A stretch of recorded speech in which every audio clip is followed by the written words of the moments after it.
Well, good evening and welcome to the Digital Finance Analytics live stream on the 19th of November 2019. Glad to have you on board, and nice chatting there before we got going. This is the pre-show, so this is just a little bit of pre-chat before we actually get off to the formal show. Good number of people on the channel already. It's great to see you all here, and some new names as well. Well, we've got 148 on already, which is terrific, and we're going to have a very interesting conversation this evening. I've got quite a few questions already that people have asked, so we'll be exploring things like M1 and M3, and those are not motorways, but actually measures of monetary data. We'll talk about home prices, we'll talk about auction clearance rates, we'll talk about some of the issues to do with the cash ban and a few other things too. And there'll be plenty of time for you to ask questions as we go ahead. So I've been able to acknowledge quite a few people. Genevieve, hello, good to see you. Steve, Bondi Steve, great to see you there. Hello, Jimmy James. I may well have missed a few as well because I'm trying to do a few different things here, as you know, at the same time. But great to have you all with us, and particularly gratified to see two things. The number of people who say that they're really getting benefit from what we do. That's great. It's good to know because we spend a lot of our time doing this stuff, and we think it's really important. Glad that you do too, and you get value from it. And secondly, to see some of the new people who've never been before, that's great. I hope you'll find this useful and informative, but also feel free to ask questions. Part of what we try to do here is to have a really sort of free-flow conversation around some of those critical issues. Also, I should just say, for those who are interested in the technology, we're running our new switcher tonight for the first time. So you'll see a few little extra features as we go through, hopefully. Just watching to see what's going on. Okay, a few more people. Hello, Peter. Yes, multitasking, keeping a few balls in the air at the same time. But one of the great things about the system I got here now is I've got a few macros to help me. So if I push the right button, hopefully everything works. Just going to run this for another 30 seconds, and then we'll get going with the formal show. And from there, Far North Queensland. Hello, Scooter, and good to see you coming in there. Thank you.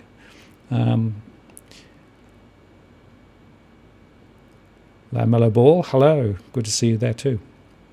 All right, well, we're going to get started now, so I'm going to remove the pre-show, and I'll run the normal introduction. I'll be back and we'll start the formal show. See you in a second.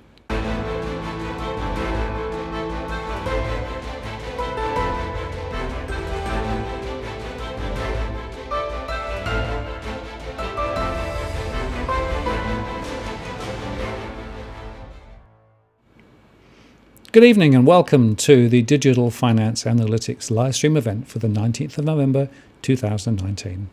I'm Martin North, the Principal of Digital Finance Analytics. I'm glad to have you on board this evening. We're going to have a very interesting conversation tonight, I think. And as normal, we'll go through a few slides to start with, and from there we will then have opportunity to ask questions, discuss some of the issues that I think will be top of mind at the moment. And just so you will know, at the moment I won't be looking at the live stream chat, so if you've got a burning question, just hold off for a little while we go through some of these early slides. So what I'm going to do to start with is just to go through a few opening remarks, if I may, just in terms of the running order. So this introduction, talk about the house rules, talk about our models. There will be some people on who may not know about our models and how they work, so it's important that we get that explained, I think. A few key slides just to sort of set the scene. Then we'll go into the questions and answers, and then we'll sign off. Typically this goes for about an hour and a half, plus or minus, and we'll probably try and keep that again tonight. Just in terms of the house rules, a few things that it's pretty important to remember. Firstly, this is not financial advice. I'm not qualified to give financial advice. I don't know your personal circumstances. What I can do is share my experience and my analysis, and if it's helpful, that's great, but go and get some advice elsewhere if you need specific advice, because it's not something that I can provide. Please play nice in the chat room, no racial slurs. This is a moderated stream, and if anybody gets out of order, we will actually deal with it. And worst case, we have dismissed people in the past. We don't want to do that. There are so many great people who are part of this community, so many great ideas, and it's a pity to spoil it. So just please play nice.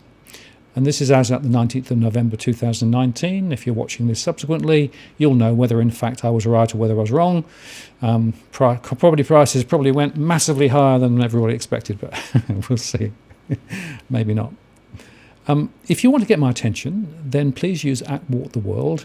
The reason for that is that there are always plenty of other conversations going on the live stream, and it's often the case that I can't actually see them all. So if you use @WalkTheWorld, there's a really good chance that I'll be able to see your question and respond immediately. We have enabled Super Chat, and this has got a couple of facets to it. Firstly, you can essentially make sure that I see your question. And secondly, if you feel that you would like to contribute to help us to make more content, then you can do that via the Super Chat in real time. I think I've explained before, I'll say it again, any contributions that we receive go directly back into making more content. There's no profit involved here, it's just basically to help us to do more of what we do. So it's greatly appreciated, and those who have already contributed tonight really appreciate it. Makes a huge difference to enable us to do what we do. So just in terms of the DFA model, this is how it works. So essentially we run surveys, household surveys, SME surveys. We suck information from all sorts of different sources and essentially put it into our core market model. Our core market model is our analytic tool, and that's really important to understand. So when we talk about things, we talk about it not from the point of view of just high-level ideas, but we've actually got data to support it. And so this is very much a data-driven conversation. And in the current environment, I think that's really important because, frankly, there are a lot of people out there with big opinions and no data.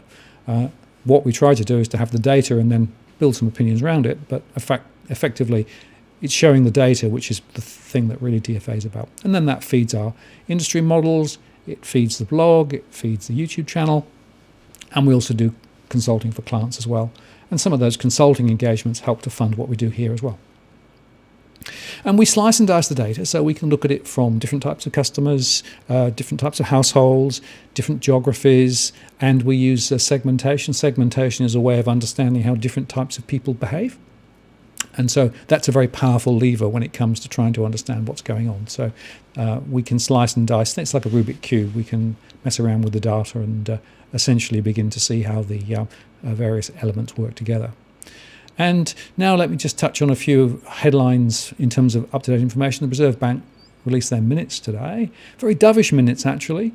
What was fascinating about that was that essentially they're saying global markets were signalling a decline in pessimism. Maybe. Well, bond rates are a little bit different from where they were, but there's still a lot of noise out there. They said the established housing market is picking up, and that should have positive spillovers into the broader economy, i.e. they're banking on housing basically rescuing the economy. And further evidence on spending by households is required before drawing a conclusion on the effects of the tax cut. So they're basically giving it a lot more time. My own read is that households hardly notice those tax cuts, hardly notice the interest rate cuts, and therefore that's one of the reasons why households are relatively messing with their budgets and not spending as much as perhaps people would like them to spend. And again, it's a question of whether the Reserve Bank is right that households will turn that around or whether they won't, and we'll discuss that a bit later in more detail. Secondly, they said they recognise the negative effects of low interest rates on savers and confidence. And they also discussed the possibility that a further reduction in interest rates could have a different effect on confidence than in the past when interest rates were at a high level. And that's a very important observation, because what it suggests to me is that they are actually going to be quite cautious about taking rates lower. In fact, this signals to me more likely that they will do alternative strategies, maybe QE or something rather than taking rates lower. So they probably will cut rates again, but they do recognise particularly the pressure on savers. And, as I keep saying, there are 1/3 of the population who rely on savings from deposits on banks, and they're being definitely screwed to the floor at the moment simply because the rates are so low. So this is a very important observation from the Reserve Bank, I think. Our mortgage stress data was up again. There's a post that came out a couple of weeks ago. Vanessa asked me earlier on what's going on there. Watch that video. We actually went through and described the postcodes and some of the key characteristics. More people than ever now in mortgage stress, and it's pretty sort of sobering to see that it's not just now the West Coast over WA or up in Queensland, but we're seeing more and more people in New South Wales and Victoria now getting into difficulty because incomes have not grown since 2008 and 9 for many people. Cost of living continue to rise, and whilst interest rates have come down a little for some people with mortgages, in the scheme of things, it's insufficient to cover the other costs that they're now facing. So mortgage stress, I think, is going to get worse before it gets better. Now, interestingly, the default data from the S&P was a little down this time, just marginally. It was 1.41 last month, it's 1.36 this month. But though it's interesting to note that in Western Australia it was a little higher, it was down a little in New South Wales, it was up a little in South Australia, down a little in Queensland, and a little up in Tasmania. So, minor variations. Thing to note here, though, is that the 90-day default rates are still relatively high. And,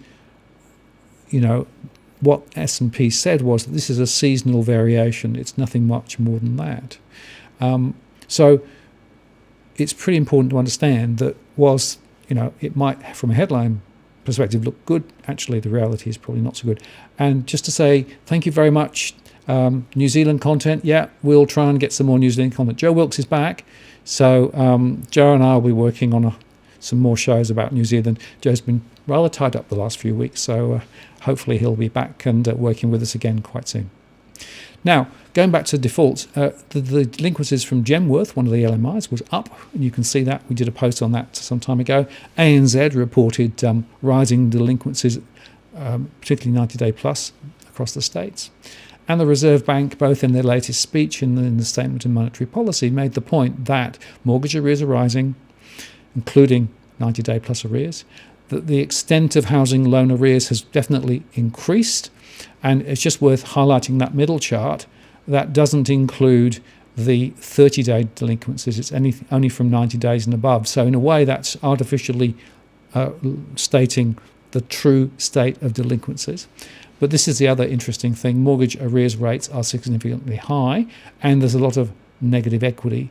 So effectively, the light blue is loans in negative equity. WA has issue with negative equity. What I would say, though, is that 2 points about the RBA data. Firstly, they're using securitized data, so those loans are cherry-picked, which means that they're not necessarily the worst of the loans. And secondly, the mark-to-market that is done at a very high level, what's called an SA3 level, which is a very high level. It's not coming down to individual postcodes or individual properties. When you do that, as I do in my modelling, then what you realise is that, in fact, negative equity is a lot higher in some places than others. And so the RBA is understating the true state of play with regard to negative equity, even now. And then we can debate whether home prices are moving up or whether they're not, but that's another conversation for a moment or two.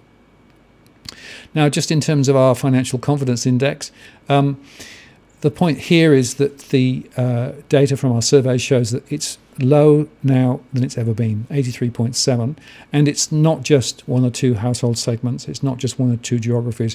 There is a very significant pressure on confidence now. Households are really feeling it. Low income, rising costs, a lot of pressure in terms of some of the broader issues with regard to the economic performance that's around at the moment. So confidence is pretty low. And what's quite interesting here is that it's definitely impacting people's decisions in terms of what they're spending their money on or not. It's also influencing their decisions in terms of thinking about getting a mortgage or buying a property.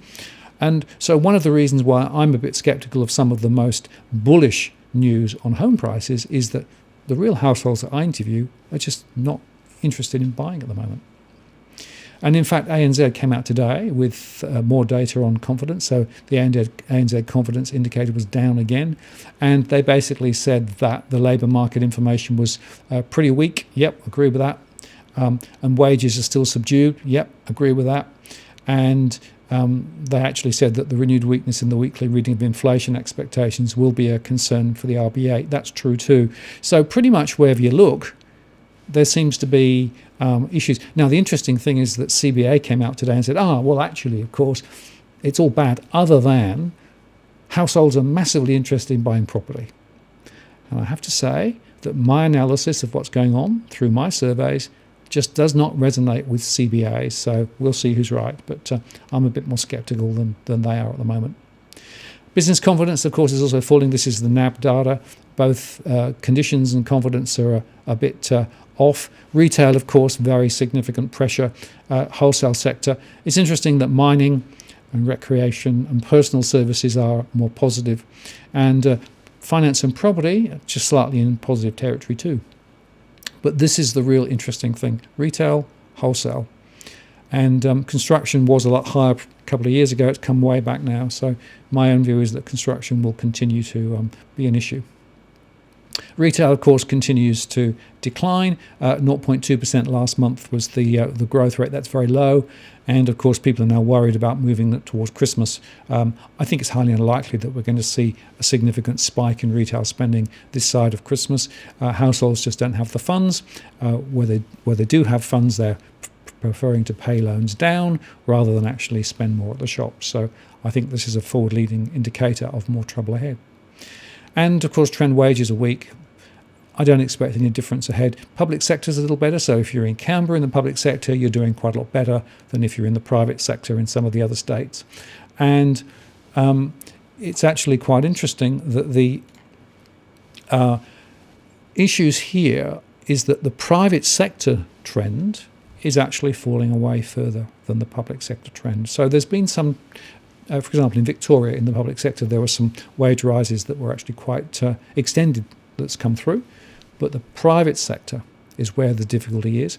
And that's a combination of wages not growing and also underemployment being a significant factor too.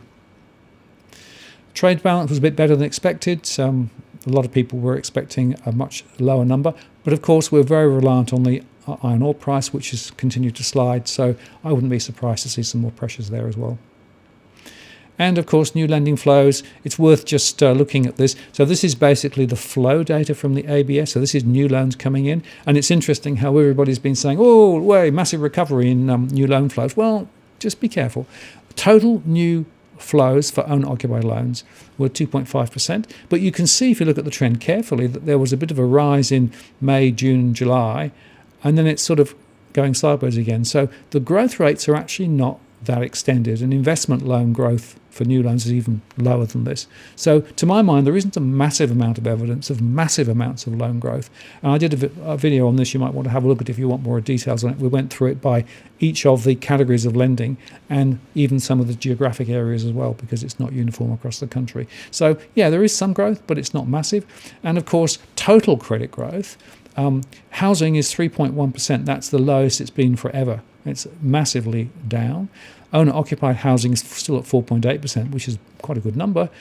Investment housing was down minus 0.1%. This is on a 12-month rolling basis. And the point to make there is that business lending is also down, and personal credit is down too. So pretty much wherever you look, the consequence of all this is that there is less credit being written, more debt is being paid off. And that's one of the reasons why the total debt in the system is not growing. So the so-called credit impulse, in other words, the rate of change of credit, is still negative. And you'll see that that becomes quite a significant factor when we think about movements in home prices.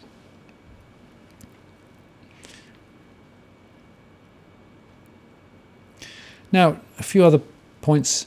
CoreLogic said listings and new mortgages were down. This is the latest data out today, and you can see there that over the last 12 months, a 24.1% drop in listings in Sydney, 16% in Melbourne, overall 16% down, and you can see there that in Perth, again, 16%. These are big drops. So we know that the total throughput of housing is significantly down on where we were even a year ago.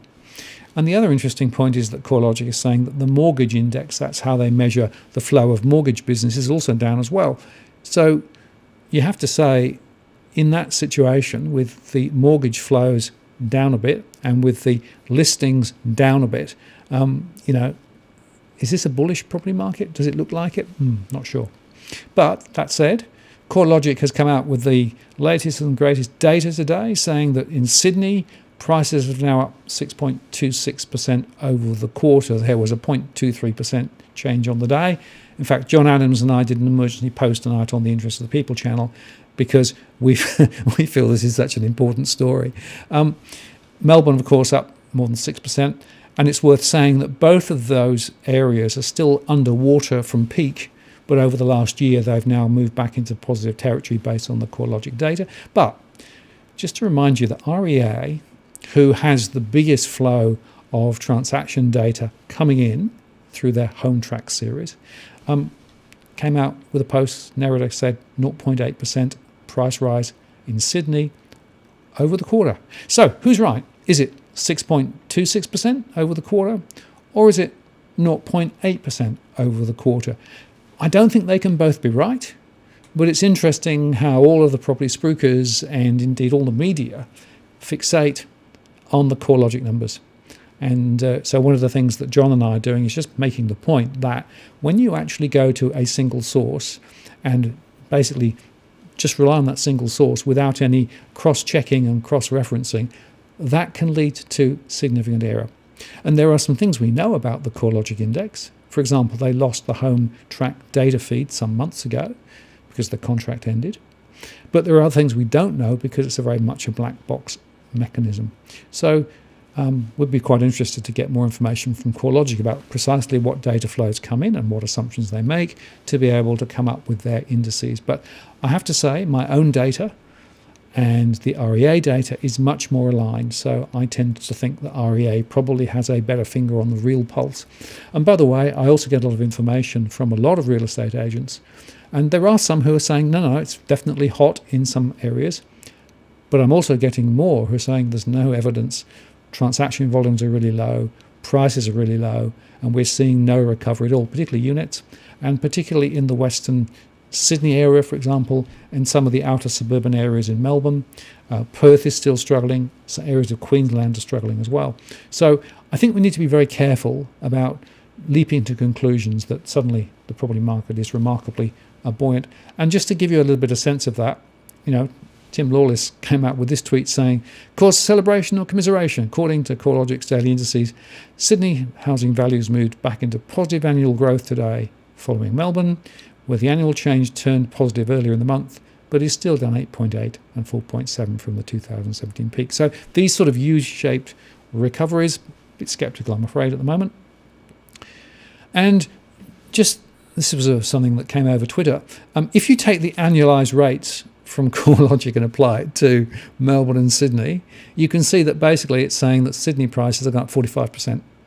It doesn't actually really look anything like right. So I'm just very nervous about these numbers at the moment. I think there's more work to be done to really understand what's going on. I'll just say no more than that. We're going to do some more work, John Adams and I, to try and figure out what's really going on. Now, just in terms of our scenarios, one of the things we do off our model is to look basically at the way that our models predict what might happen. Now, scenarios are a way of trying to just paint some pictures of potential futures. As you know, I never say definitively X will happen. I say it could be this, it could be that, it could be something else, despite the fact that I'm often misquoted. None of these scenarios may turn out to be right. Things change. We often change our scenarios. But we use this framework to be able to help discuss what's going on. And this is effectively the way to think about it. So we think of business as usual. In other words, following the RBA. So if what the RBA says is going to happen, what would happen? Things are going to get better. So that's basically a slightly more negative scenario where effectively we get to high levels of unemployment and a few other things going on.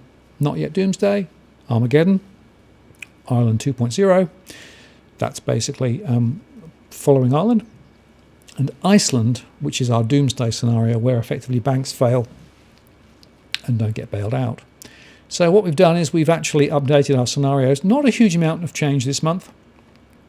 The first thing we've done is we've accepted that if the RBA is right, and if they keep doing what they're doing, and effectively if they do more QE and do money printing and those things and give the banks more money to lend, and if you continue to follow the government's line of doing more stimulus to encourage it, you could see home prices in, let's say, 24 months' time from now, 12 to 15% higher. That's certainly a feasible scenario. It's not my central scenario, but I reckon there's a 20% probability on that happening.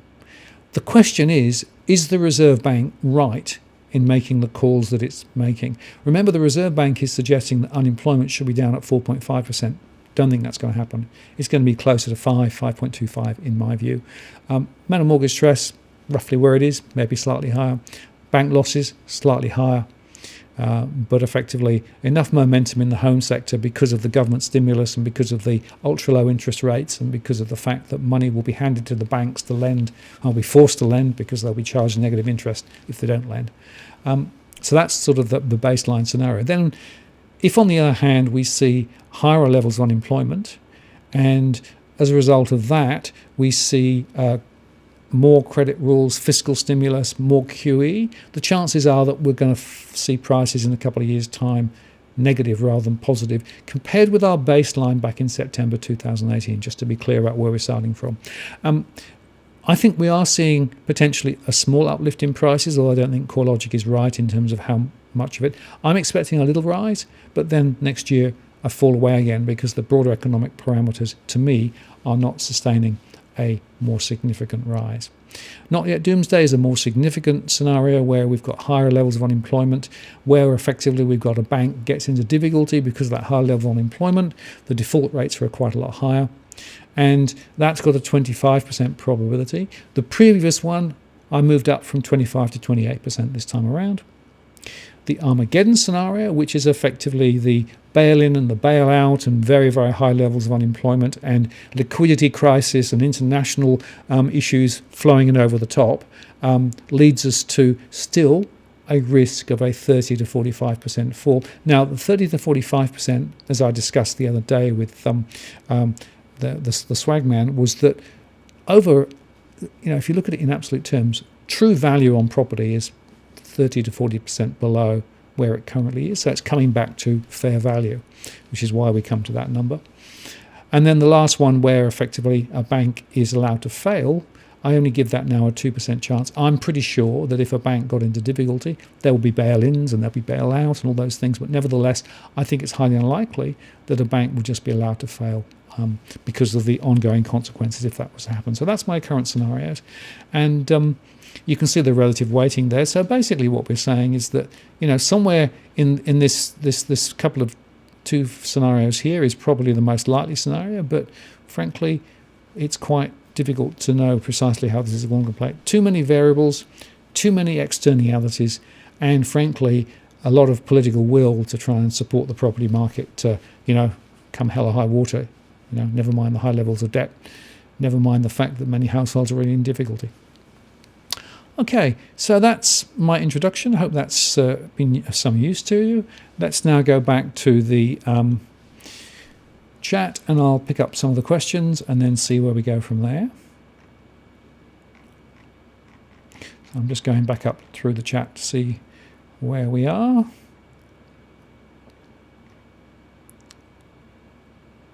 Okay, this is Sandy saying, from regional South Australia, do you see rental markets going forward for those of us who need to rent?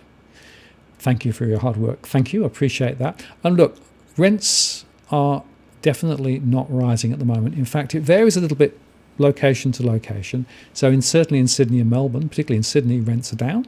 As a result of that, what it means is that people can actually rent a property potentially at a lower rent than previously. In the West, some rents are down 30%, perhaps a little more. In South Australia, the rental markets are a little tighter, but I don't see much rental growth. And given the scenarios that I'm looking across the country, I think it's unlikely that we're going to see much rental growth in the next little while. I think it's more likely that we'll continue to see this sort of slide. And by the way, our modelling suggests that somewhere between 50 and 55% of people in rent are in rental stress. So we know that they have got financial issues as well in terms of their ability to be able to support their repayments for rent. And that's one of the reasons why I think that I'm a little bit sceptical about all of this massive demand from people who would aspire to buy property, because many of them are renting at the moment. They've got cash flow issues at the moment. And if you look at their cash flows, they wouldn't be able to afford a mortgage. So it's definitely part of this conundrum.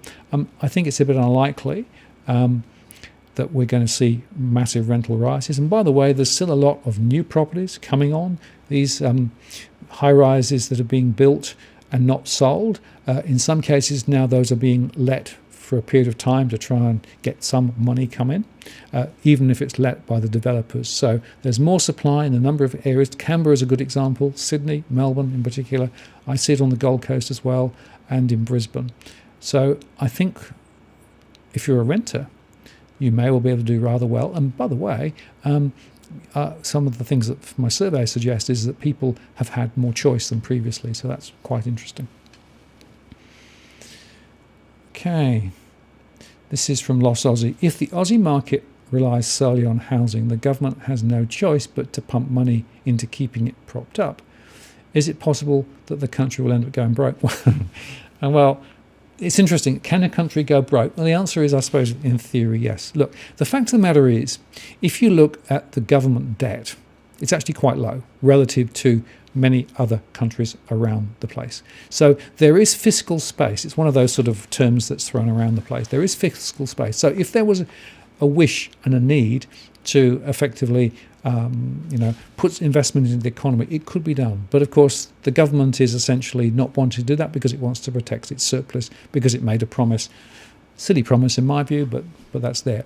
I think we've got two factors we need to think about, because I don't think it's public debt that's the issue, it's private debt. And there's two aspects of this. Firstly, the private debt in households. We know 191 is the debt to income ratio. That's one of the highest in the world. Debt to GDP is number 2 after Switzerland.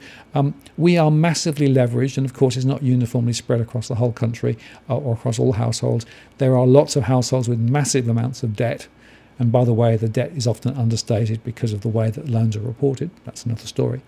The other is that we've got big debt internationally. So a lot of our corporates are borrowing internationally, and our net debt is more than $1 trillion internationally. And it's that what I'm quite concerned about too, because if the exchange rate moves, if liquidity freezes, if in fact international investors cease to think that Australia is a good place to invest in, then that debt could become a problem. So those two factors, I think, are the ones that I'd be looking at in terms of how this may play out. Now, what the government is trying to do, and what the Reserve Bank is trying to do, is to try to pump up the housing market to stop values falling further, hopefully because people then will feel a little bit more wealthy and then may go and start spending again.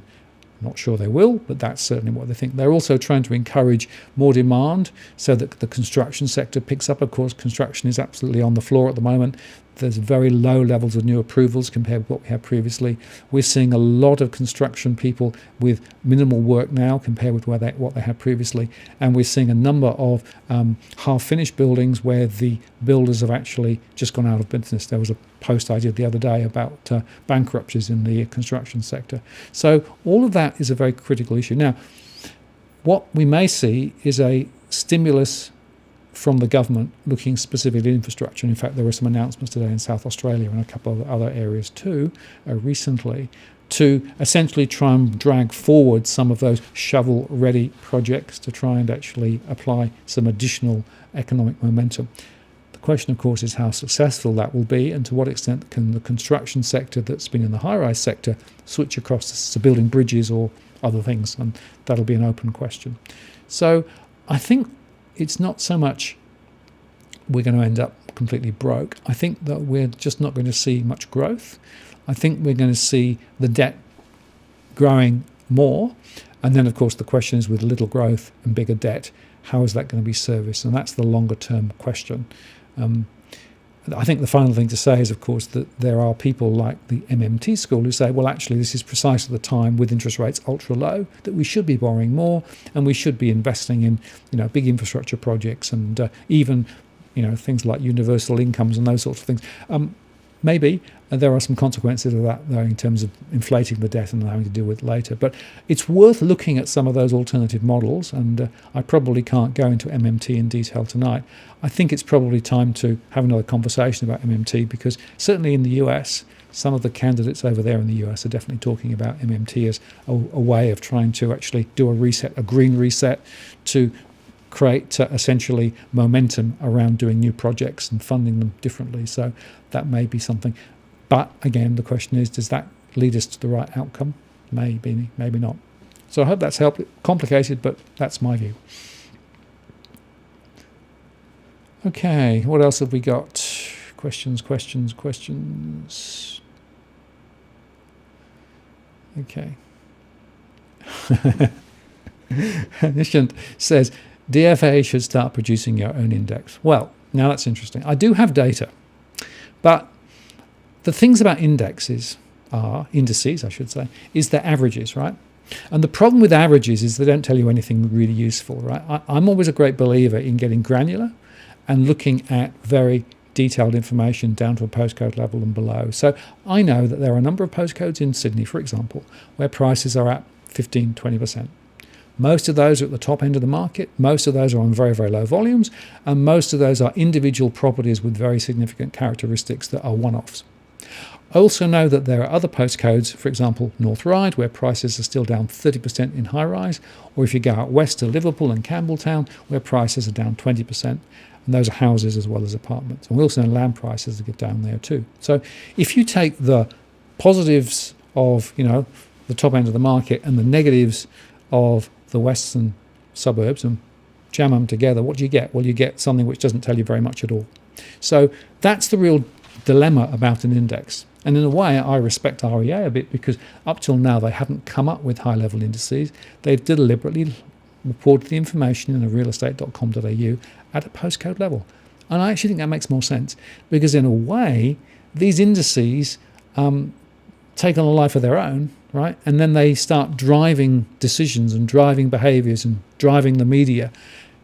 So I'm not sure whether that's something I really want to do. But actually, I do have data. So and I have shared some of that data with some people, but at a more granular level. Heisey says, what about stamp duty as a check? Yeah, well, stamp duty volumes are way down, of course, and good to see you on, and love your show, by the way, as well. The interesting thing about stamp duty is that it's down significantly, right? And there's a lead time, of course, because it's 3 months after the transaction data. My analysis of stamp duty is that volumes are down, but it's very difficult to get granular information on stamp duty because it's very aggregated. So that's part of the issue. And the value of general data, of course, is also slow to come through. We will get some more of that later. So it's tricky to try and actually really triangulate precisely what's going on. I'm just very sceptical of all of these massive price rises that people are talking about. Eric says, you're on Mahira. Oh, shucks. Well, I don't know about that. But look, I'm just talking about the things that I've thought about and do analyse. And hopefully, it's just an alternative view. It's a way of thinking about what's going on. And it's a way, perhaps, of helping people to make better decisions. That's what this is about, really. Okay, what else have we got? 5% only for doomsday. I was looking forward to doomsday, says gold, silver, cryptos. Well, there are different scenarios. The thing about scenarios is it gets you engaged around how these things may play out, right? And that's really what I've tried to do, because it's very hard to be able to actually be as predictive and definitive. And again, the Swagman and I discussed the fact that Steve Keating was very definitive about 40% over a certain period, and of course everybody just took him at his word and basically said, see, it didn't work. With scenarios, you can actually be a little bit smarter in terms of the way that you talk about things. And, the Swagman conversation is really important. If you've not seen it, I do recommend that you watch the conversation that Joseph and I had, because we identified that there is an intrinsic value question. There's a psychology aspect to property prices. And, there are other factors too, like the propaganda or like the narratives that are also driving it. And those three things together explain the dynamics of the property sector. It's a very interesting conversation, a very important conversation, and helps to begin to explain what's really going on, I think.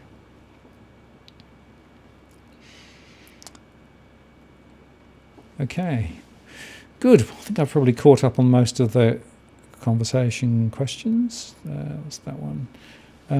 In regards to negative interest rates, based on the RBA, BBSW and the retail bank, negative rates might not work, and at some point banks will have to readjust their risk. Yeah, very, very interesting point. Now, let's talk about negative rates, because I had several questions in the pre-conversation about this, pre-discussion.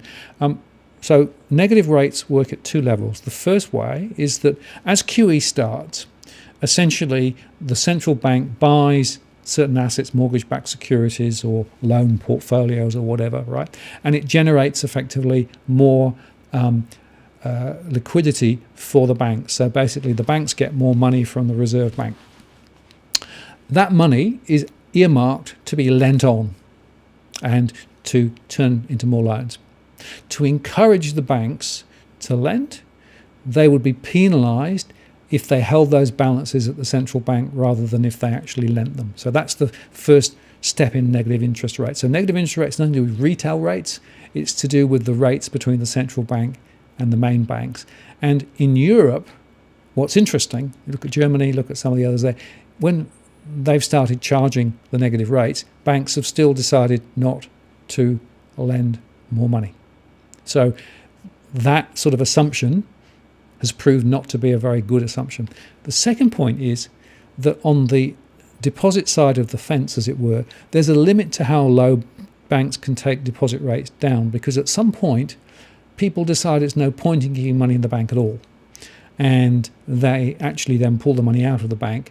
And so what we've seen in some European countries with very low or even negative rates is that deposit rates have not dropped as far as people expected they would drop, and there's a bit of a floor below which essentially the banks are not able to drop deposit rates. And what that means is that they then have a conundrum, because they have a margin compression issue, because they have a wish to lend more loans at low rates, but they can't necessarily fund it from deposits. And as a result of that, they lend less. So in fact, the momentum for lending goes the other way. And instead, and this is the really tricky part, banks in Europe, for example, have actually speculated more in the derivative section by taking some of those liquidity flows that had come in from the central bank and basically just betted them in on the market. So in fact, rather than helping the real economy, what it's done is it's inflated the derivatives market even more. So that's the sort of the first line argument. The second line argument then is, at some point, when banks essentially get to the point where they are unable to make a margin because of the rates are so low on lending and because they can't take deposit rates any lower, what they might start doing is then charging you to hold deposits. And whether that will be a fee or whether it would be something off the rate, not sure. In a couple of Scandinavian countries, there are now some banks who, for depositors over a certain amount, they actually are being charged, but it's rather at the margin. And interestingly, all the academic research that I've read, and even some of the central banks that have been speaking about this recently, have started to question whether in fact negative interest rates work, because basically it just self-perpetuates this lower and lower interest rate environment, but it doesn't solve the problem. And the European central bank's a great example. They have not solved their liquidity problem. They have not solved their financial problem. And interestingly, if you look at Germany, for example, they're almost running a budget surplus now. So the German economy is not in bad a shape. They could do a lot more, but they're not. And they're just looking at the central bank saying, well, you fix it. So now the central bank's perhaps saying, well, not sure we're going to take rates low. So negative rates, definitely not necessarily the silver bullet. There's no evidence that moving into negative rate territory solves anything. It just moves the problem on. So going back to the risk thing, absolutely right. So the banks will then dial back their risk appetite. They'll lend to particular types of business. They'll lend less to the SME sector. They'll probably still lend for mortgages because the capital weightings on mortgages are very low, but they won't lend to business, and it just continues the downward spiral, and credit doesn't grow, it shrinks. Okay, CDL says, what is the SHTF plan? What have I done? Yeah. Well, okay. No, this is just my own strategy, right? And I could be completely wrong. So I went to cash some time ago. I decided that the uncertainties around property and the uncertainties around some of the other asset classes, and even in the share markets, got to the point where it was very difficult for me to see how this was going to play well. So I went to cash. And what I've done is I've spread the risks by putting it in multiple organisations, small organisations, mostly credit unions and building societies. The mutuals have a much less risky strategy. They've got the same deposit guarantee scheme that the rest of deposits have. And by spreading it around a bit, basically you spread your risks. So that's what I've done. I'm not at the moment in crypto. I'm not in metals because both of those have their own risks, and I believe that those risks are much higher than many people think. Now, other people will be different. They will say, oh, I want to hold gold because I can feel it. And, as I did a post the other week, the thing about gold, of course, is that the price of gold is intrinsically linked to the futures market. And if you look at the total amount of gold in the world and the total value of the futures contracts, there's a one-to-many relationship. In other words, there are many more futures contracts being traded around gold than the absolute price of gold and the volume of gold. And what that means is that people are speculating all the time, and therefore the gold price is manipulated. Even, I guess, you could say the same for silver, although the volumes may be a bit different. And then crypto, of course, there are people who believe that crypto is the perfect solution, no central bank control, etc., except it's speculative because there's nothing underneath it at all at the moment. And my own view is that it's a very speculative environment. You might do very well, you might do very badly, but again, there's nothing to control it. So that's basically what I've done is I've made it to the point where there is significant liquidity that I can tap when I need to. Now, obviously there are risks. So what happens if the banking system freezes? That's a risk. At the moment, I think it's relatively unlikely. I'm could be wrong, but I think that we will see some tightening in money flow around the economy. And in fact, if you look at the total circulation of notes today relative to where it was, it's gone up a bit, but not as much as some of the other measures. So I think there's less cash sloshing around the system at the moment. One of the reasons why sometimes it's hard to get cash out. But nevertheless, my own read is it's not as dramatic as some have been saying at the moment. So that's my own sort of strategy. And then basically thinking about survivability and thinking about what happens if the banking system goes down for some few days. Well, you try and take account of those things too. So there you go. That's my plan for what it's worth. And I can always grow vegetables in the back garden if I need to, I suppose. So George says, you've put your money in smaller banks, but won't they be bailed out? The bigger banks are likely to be bailed out as they are too big to fail. Okay, so here's the thing. If you look at the deposit insurance scheme, there's a 250k limit per relationship per institution or group of institutions. If you've St George and Westpac, then it's within that total brand.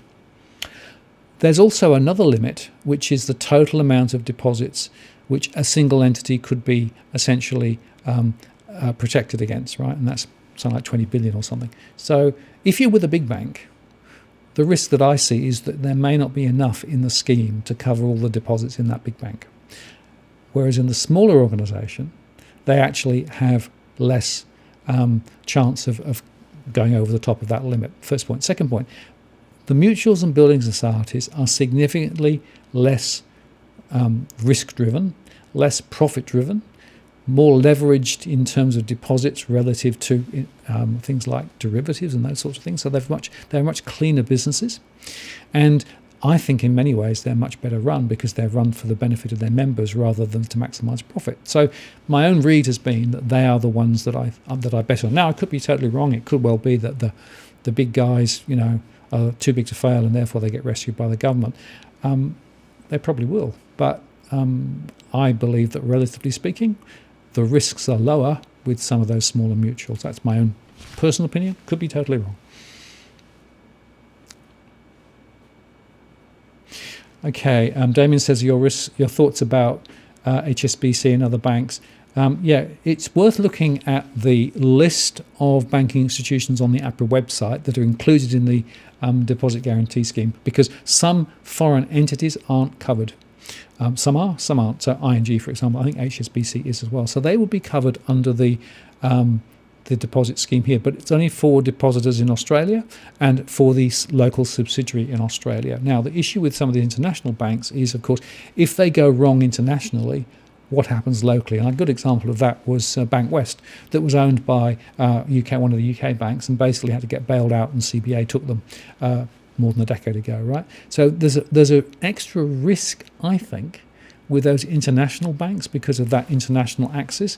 And some of those European banks in particular, to my mind, are looking a bit wobbly. And, HSBC is based in Hong Kong. Well, a few things going on there at the moment. So my own sense is the risks may be a little higher, but I still think that the risks are lower than relative to our big four and even our regional banks.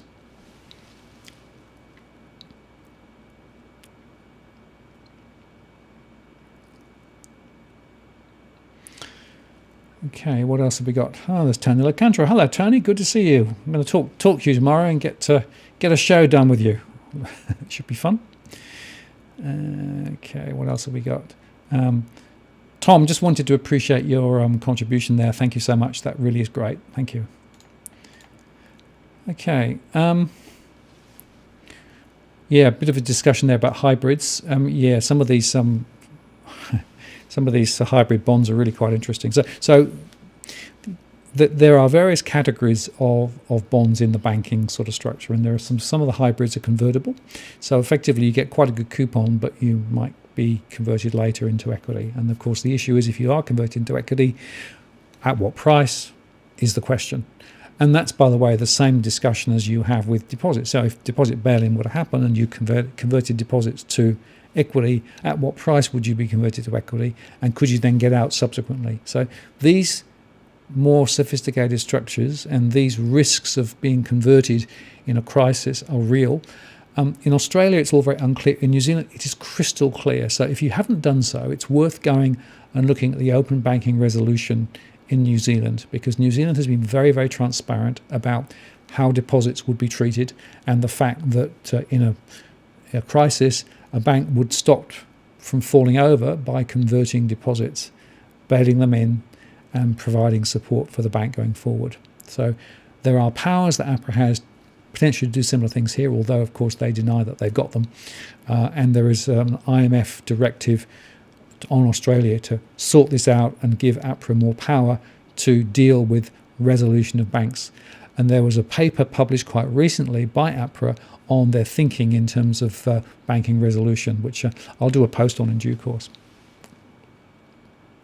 So Brendan says, if you were sitting on a decent deposit or possibly purchasing outright, would you purchase something soon or continue renting for a couple of years and see how the market plays out? Okay, so here's the question.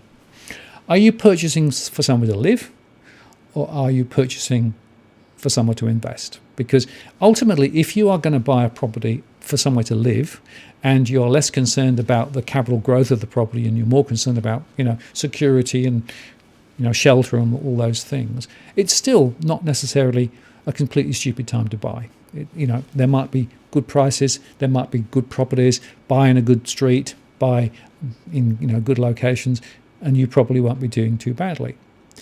If you're thinking of it in terms of an investment, and many people think of property as an investment, I've got a different answer for you. I think it's highly unlikely that we're going to see much of a bounce in property prices over the next 1 to 2 years. It might be a bit up, but then down again. So many property investors are not getting the returns because essentially the rentals are more squeezed, as we discussed previously. Many of them are interest-only loan investors now switching to principal interest loans, and their payments are going up. I was quoted in the paper quite recently on that.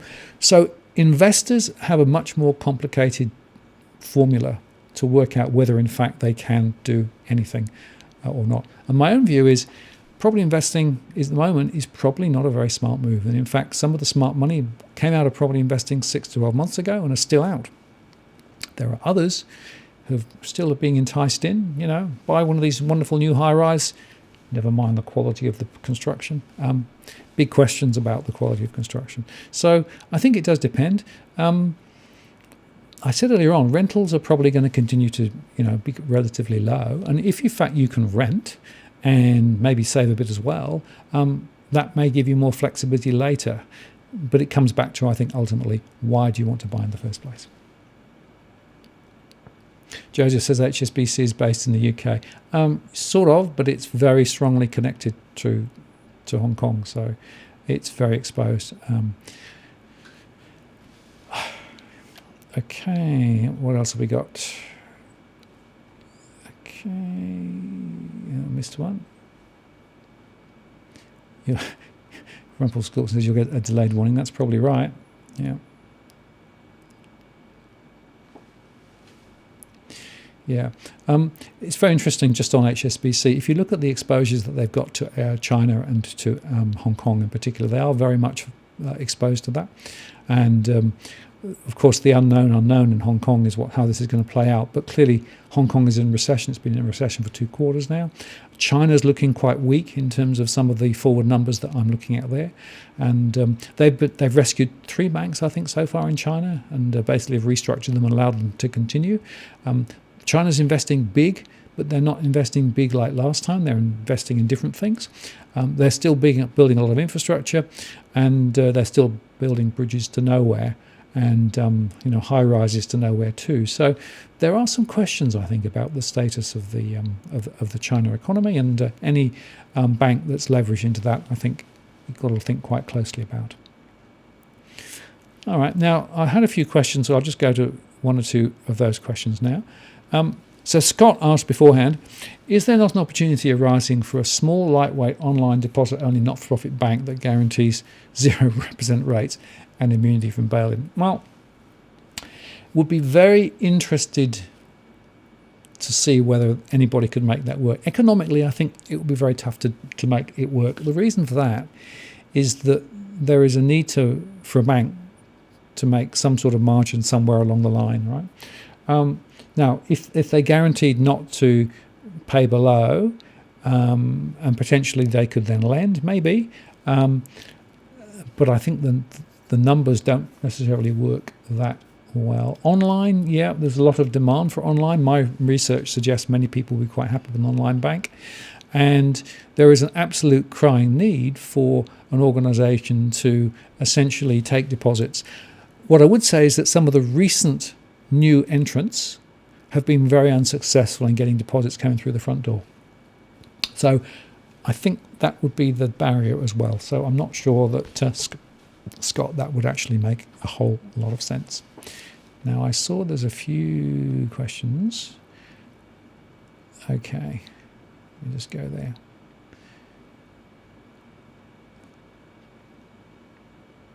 So Genevieve said, did you see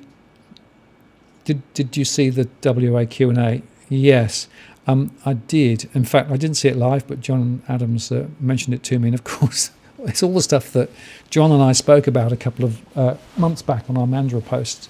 The social consequences of bad policy and bad lending and all of those things are real. And I guess the point I'd like to make is that the show I did in Wollongong last week was trying to make the point that there are some leading indicators in many other local economies of stresses and strains as well, not as significant as WA. So WA has been at this for 5 or 6 years, right? And it takes a bit of time to work through.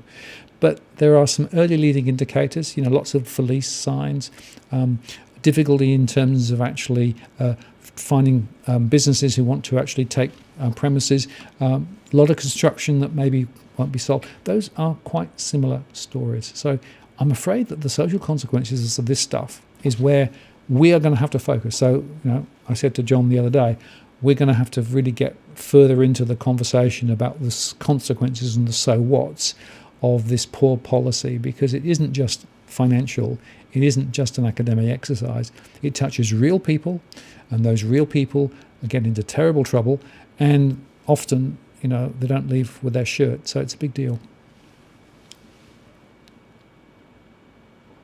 In terms of 24 to 12 months ahead, yeah, I think it's 2 or 3 years probably. It depends how it plays out. But the worry I have is that the leading indicators that were over in the West 3 years ago, I'm seeing now in Western Sydney, I'm seeing in areas around Melbourne, I'm seeing in other, and that's to do with mortgage stress, and that's to do with lack of job opportunities and employment and underemployment.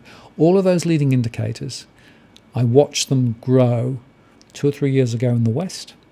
I'm now watching them grow in other places down the East Coast, which is why I'm quite negative in terms of how this might play out. All right. Another question.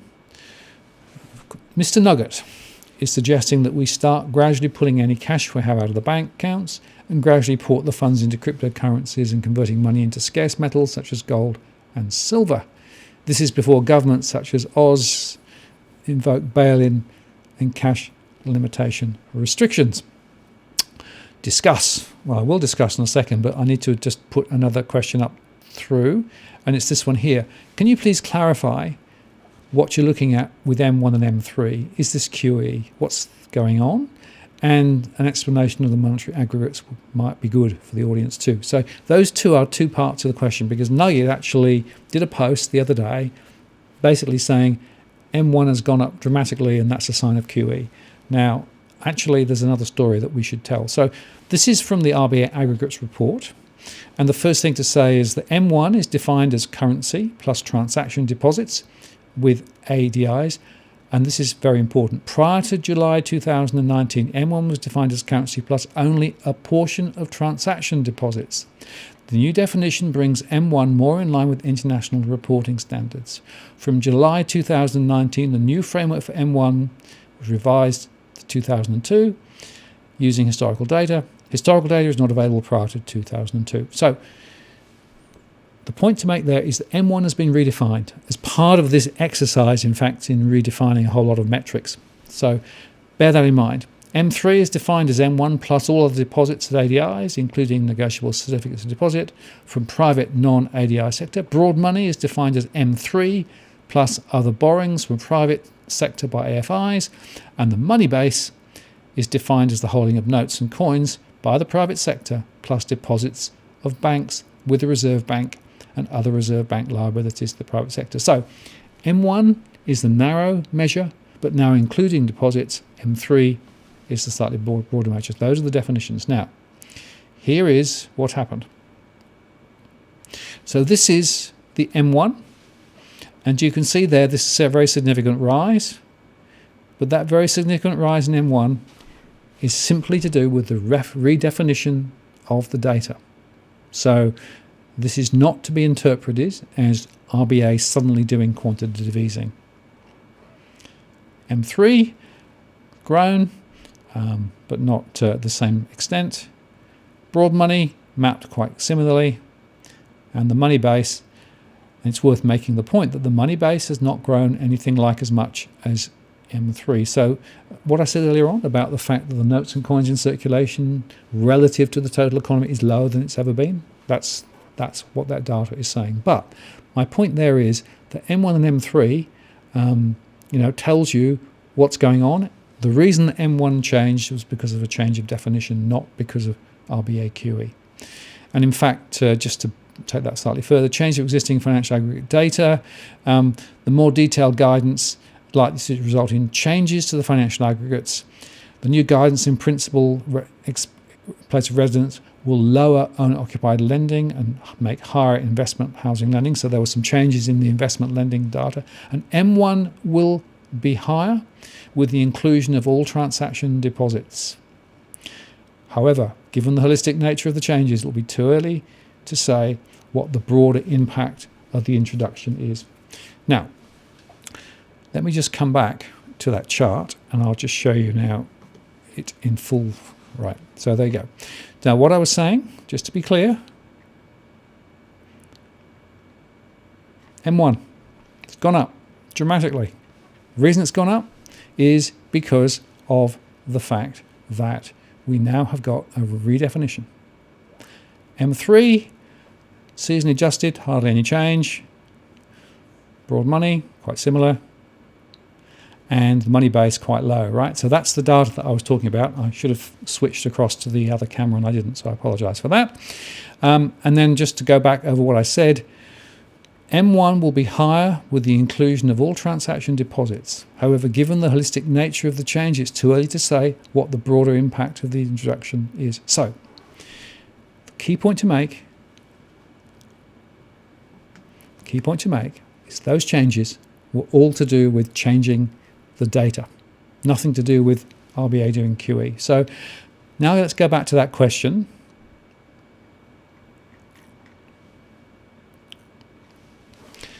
Okay. Mr. Nugget suggested that you should start gradually pulling any cash out and porting the funds into cryptocurrencies and converting money to scarce metals such as gold and silver. So if you think that the whole monetary system is about to collapse, that's what you do. There is nothing in the M1 data that would signal to me that we are at that crisis point. So I think you should be a little bit cautious with Mr. Nugget's suggestion here. And I've told you before, there are risks attached to gold, silver, and there are risks attached to crypto. So it's not like you jump from a risky environment into a non-risky environment. What you're jumping to is from one risky environment to a more risky environment. So that's why I think it's quite important to just be a little bit cautious. So hope that's of some help in terms of trying to unpick M1 and M3 and to essentially explain what's gone on. It's to do with a change of baseline. And we're going to see more changes, by the way, to the data over the next few months as well as we go.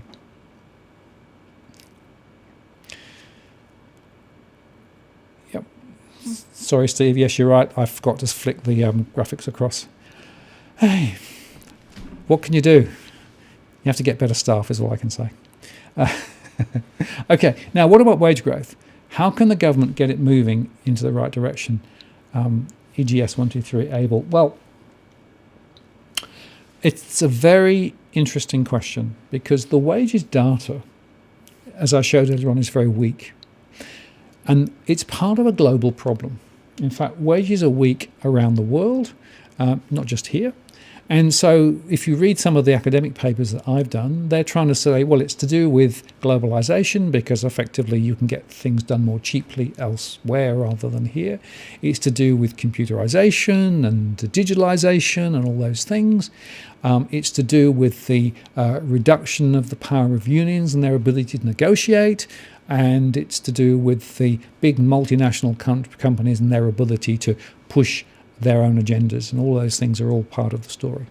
So these are big, complex things. And, I'm not sure that there is a clear path to higher wages ahead. The RBA is saying they need to see wages down at about 4.5%, unemployment down at 4.5% to see wages start to return. It's very hard for me to see how they can possibly get unemployment down that low. And that means that, with the sort of the Phillips curves and all those sorts of things, the normal way you do it, it's very hard to see how you can get wages growth anytime soon. So we could be in a wages crunch for another decade or more. And for many people, the wages that they are taking home now in real terms are lower than they were 10 years ago. And that's a big deal. So there's an economic conundrum here at the heart of wages growth. And I don't think at the moment there's a clear line of sight to how to solve it. There are a couple of things that people might consider. There is this idea of a universal income.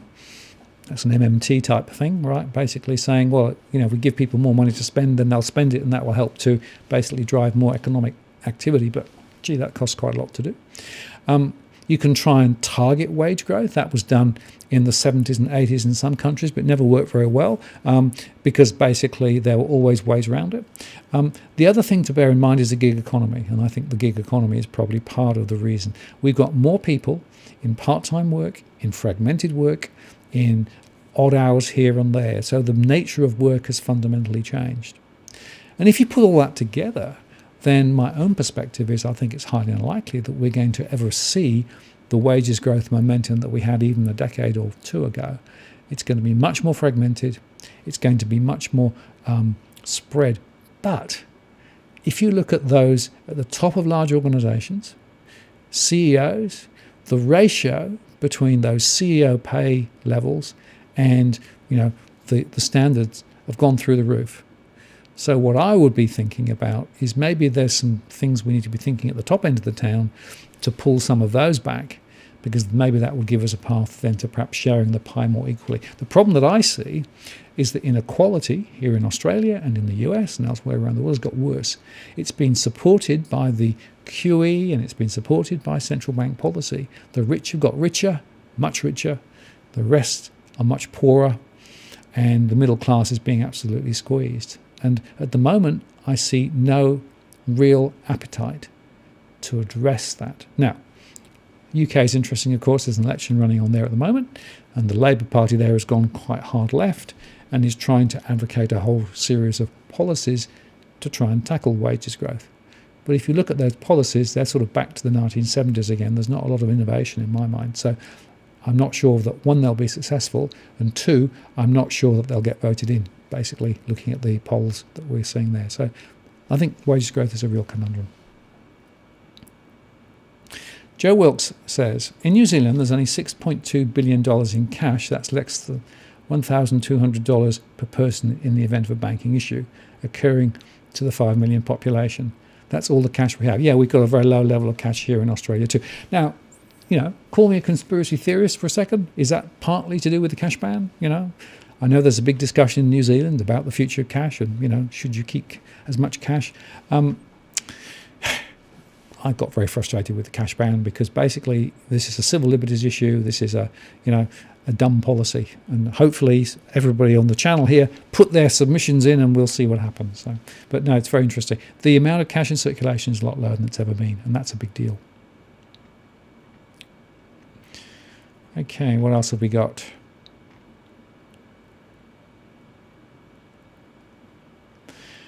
Genevieve asked about, do I agree with the melt-up thesis of the markets, i.e. US flowing into Australia? Well, I guess the question is the US likely to go into recession next year or not? And, there are many people who believe that it will. I think even some of the big names are expecting a really bad time in the US next year. There are others, including, of course, the central bank, who says, no, everything's fine. We've got it all under control, despite the fact they're doing this funny QE, not QE stuff, all the repos, despite the fact they're buying more treasury bills, despite the fact that they've got liquidity now pouring into the markets to try and keep the banking system on life support. The leading indicators are not good in the US. And I've discussed this a few times on my weekly updates. The economic measurement, if you think of things like the flow of goods, is way down. If you think of business investment, it's way down. If you think of the implications in terms of the buybacks that have gone on, so companies have basically got cash at very low rates and just bought back their shares and lifted their share price, but that's an artificial thing. All of those factors together suggest to my mind that the US is looking quite wobbly. Now, of course, if the US does go wobbly, that's going to have a massive impact on Australia. The liquidity impact in Australia, if the US went off, would be really significant. And I think it's highly unlikely that we would avoid a significant problem. I also think that we need to think about a local situation here, because the Reserve Bank will probably take the dollar lower in an attempt to try and actually stoke inflation and to try and deal with some of the issues that we touched on earlier on. And so there could be a crisis locally to do with the dollar. There could be a crisis internationally to do with the US. There could be a crisis, Europe or China. All of these big picture issues are there. How likely they are? Well, your call is as good as mine. But the leading indicators don't look flash to me, and there are many people who are talking about it. That then takes you to the discussion about the conspiracy theories that, somebody's blowing up the economies deliberately to be able to create a new economy beyond, maybe. I believe in the cock-up theory of history. Personally, I think it's more likely that there's groupthink going on among central banks, that many economies are behaving in similar ways because of that, and that essentially we're going to muddle through for some period of time yet. But I think unless we come back to the fundamental question about debt and how we deal with debt and how we ultimately unwind some of the debt that we've got, we're not going to get out of this in any clean way. So I haven't directly answered it because I'm not sure which way around it's going to go, but I think we should watch the US. That's why in my weekly property imperative updates, I always focus on the US, because I think it's a critical element, not just over there, but on our local economy here.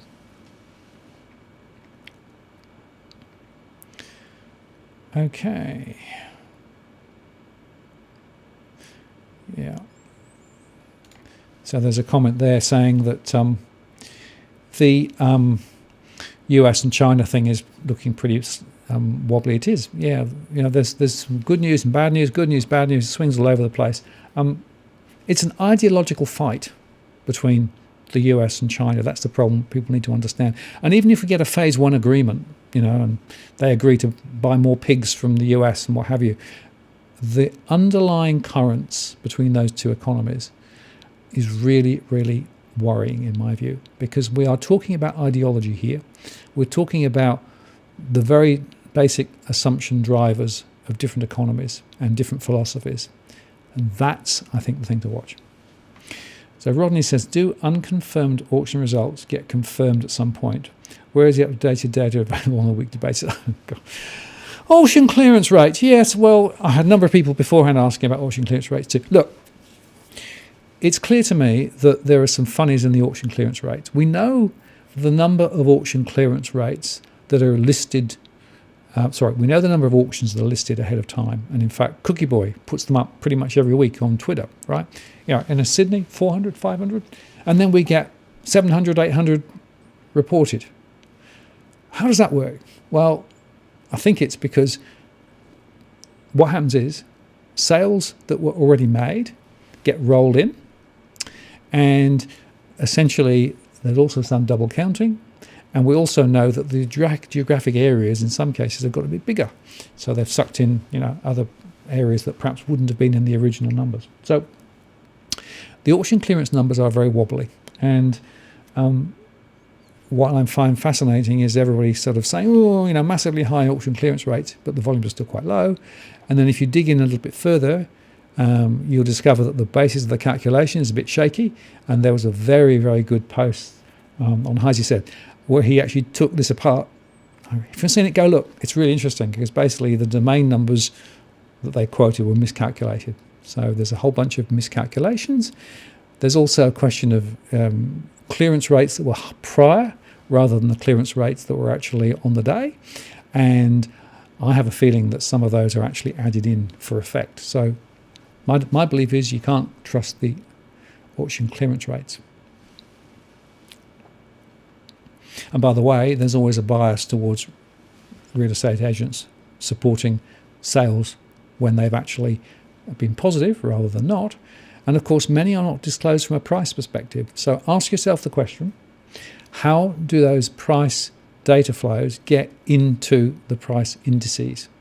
Because you have the auction, right? There's a price on a small proportion, but often it's not disclosed. How does that information get in?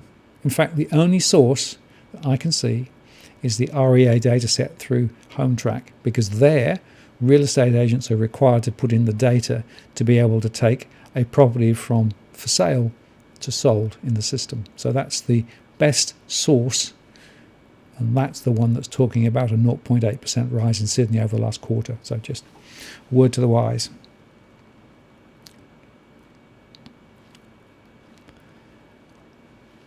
Okay. Let's see what else we have here.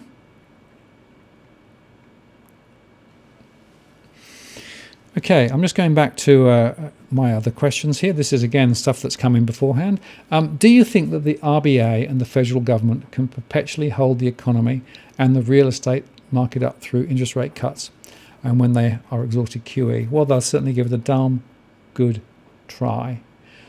But there will be a limit to what they can do, and essentially the amount of QEing, and by the way, there's not even good evidence in Australia yet that the QE can necessarily work as well here as it did in other countries too.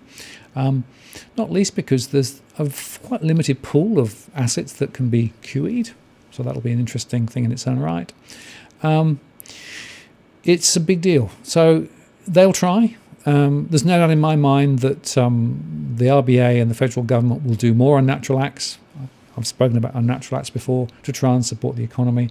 They will ultimately, I think, not be successful forever, but it could take a long time, and they will do quite a lot, both formally and informally, and all those good things as well. Expect to see the first-time buyer grant expanded for more people. All of those things. Another question. While there is a direct relationship between interest rates and real estate, is there any obvious connection between how QE would support real estate prices? Well, what we do know is that where QE has been done, asset prices have been inflated, and that's true in real estate and it's true in stock markets. And that's because basically there's more money chasing the same assets. So it is quite likely that we will see that supporting some asset prices. The question is how much? Hard to know, but it tends to make those assets bigger. In other words, the more affluent people benefit because the stock market holdings go up, the value of their properties go up. People trying to get into the market or to buy into other asset classes for the first time just find it more difficult. So it creates a greater wealth divide, unfortunately. To manage any financial shock, such as the failure of a bank like Deutsche Bank, do you anticipate that central banks will just step into the breach and nationalise it? There's a really interesting tussle there because last time around in 2008, a lot of banks were nationalised. We're in the UK, there were banks bought around the world. In fact, the bank that I'm still with in the UK is still partly nationalised because it was part of that rescue package. But the central banks and the IMF and all those other players around the world have said we can't do that again because it costs the taxpayers billions and billions and billions, and they're still paying today. So alternative strategies are now being laid out to try and stop public rescuing of banks. And that can include deposit bail-in. It can include a rescue plan to restructure the bank if it fails, and a bunch of other things, and divide and conquer and split up into pieces, all those things. So it's not a lay down misere now that a central rescue operation would be mounted by a government. It might, but it might not. And interestingly, I think Deutsche Bank's an interesting example because there are issues about Deutsche Bank in Germany and issues around Deutsche Bank internationally. It's probably they will do something locally in Germany if Deutsche Bank fell over, but they may not do anything internationally. So that could be quite an interesting tussle. But so it's not as clear as I think perhaps it once was. These alternative resolution strategies have definitely come to the fore. I worry about deposit bail-in, as I discussed earlier on. And the last question there is, most of the world arrives at near zero interest rates next year, and many are running QE programs to stimulate the economies. What comes next? Good question. More of the same? How low can you go, right? How deep should interest rates be allowed to go? And remember what the IMF paper said? That will only work if you can stop cash leaking out of the economy. So expect cash bans, expect money to be trapped inside the banking system. That's almost critical if you're going to actually do real deep negative QE and negative interest rates. I have a feeling that we may not go there because of my arguments earlier on that in fact it's proving not to work. But if you do, hard to rewind, hard to get back out of. Look at Japan.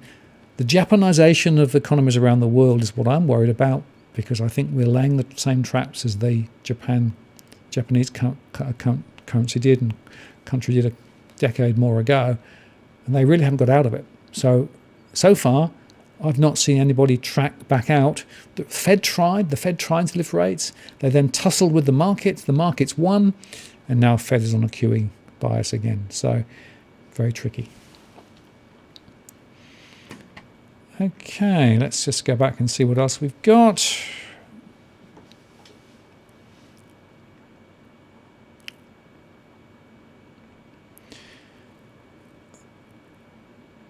I'm referring to wealthy banking families, no mistake in there. They've done it over and over again.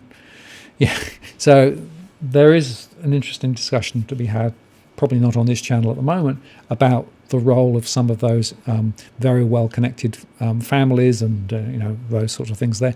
Remember that not all central banks are owned by the government. The Fed is effectively private, although the Reserve Bank in Australia is owned by the government here, effectively. So we own it, believe it or not. The way they behave, you will sometimes wonder. But so there are some variations. But no, there are people who believe in centralized conspiracies about effectively blowing out the banking system and all those things. I'm more the cock-up theory guy myself.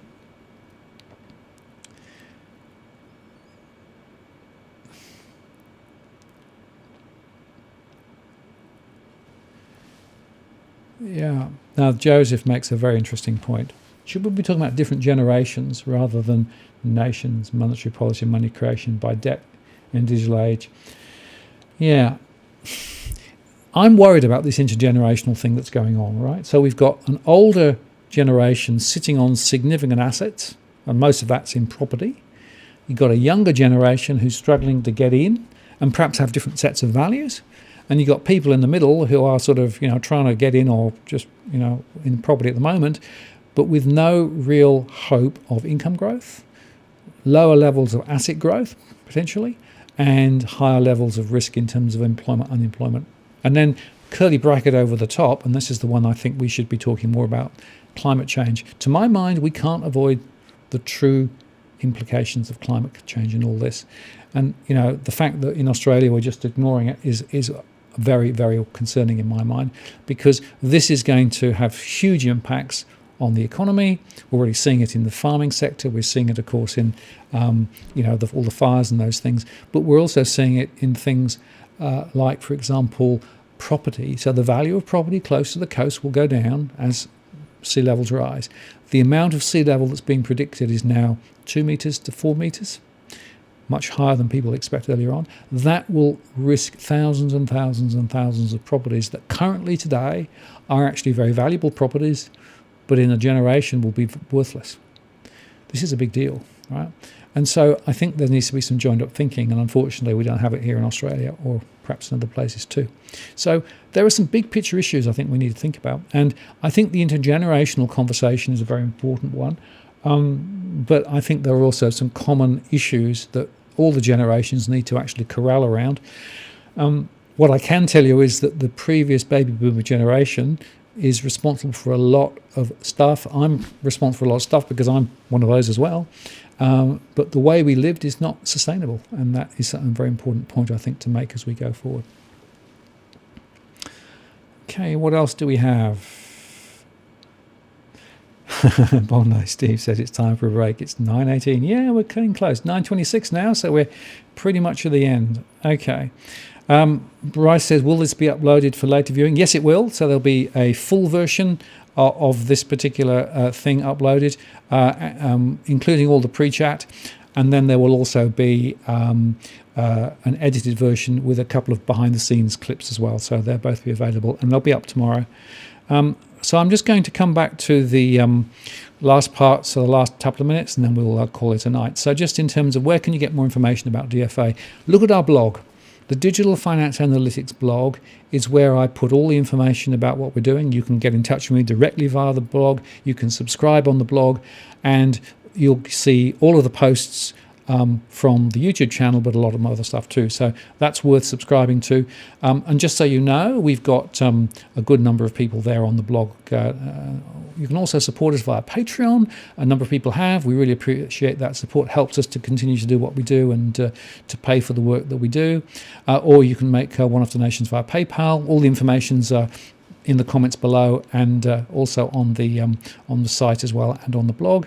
And I even run Bitcoin. I mean, what I said earlier on, crypto is not a huge interest to me, but people kept asking, so there you go. You can even actually do Bitcoin if you want. In terms of top hits this month, I just want to highlight the Jolly Swagman podcast with the housing bubble. That's a really, really important podcast if you want to get to understand housing bubbles. There were also one we did last week with Joe about out and about in Wollongong. Very important one, showing some of the social consequences of poor planning and the financial pressures that the local community down here are under. There was a 30,000 and counting post.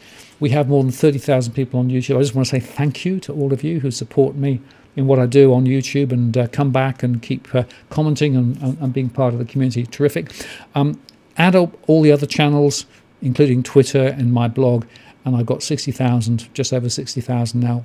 So the reach is actually significant. And then we have another 18,000 on the Interest of the People channel, which is where John and I also do stuff. So we are actually beginning to create a bit of momentum, which is terrific. And again, I want to say thank you for your help in doing that. We continue to do our Imperative Weekly updates. Try to make them a bit shorter, a bit more net, but hopefully very useful. We will continue to do that for the foreseeable future because we think it's important. Also, I learn a lot from doing it. And then just, some of the other people we've worked with. Edwin and I did a post the other day. Edwin's always great value. I'm talking with Tony Locantro tomorrow.